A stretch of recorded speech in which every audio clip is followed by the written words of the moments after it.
భారతము ధర్మ జిజ్ఞాసువులకు ధర్మం చెపుతుంది. వేదాంతులకు వేదాంత విషయాలు వివరిస్తుంది. నీతి కావలసిన వారికి నీతిని బోధిస్తుంది. కవులకు మహాకావ్యంలా కనిపిస్తుంది. వైయాకరణులకు వారికి కావలసిన లక్ష్యాలను, ఉదాహరణలను అందిస్తుంది.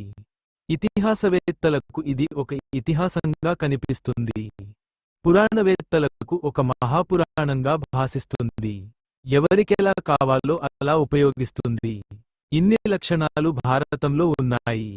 వ్యాస మహర్షి తనకు సమకాలికులు, బంధువులు అయిన భరతవంశ రాజుల కథనే మహాభారతం అనే పేరుతో 1,00,000 శ్లోకాలలో ఒక మహాగ్రంథంగా రచించి, అందులోని పాత్రల ప్రవృత్తుల్ని అతి సహజంగా వివరిస్తూ ధర్మం అంటే ఇలా ఉంటుంది, అధర్మం అంటే ఇలా ఉంటుంది అని విశ్లేషించి వాటి స్వరూపాల్ని మన ఎదుట సాక్షాత్కరింపజేశాడు.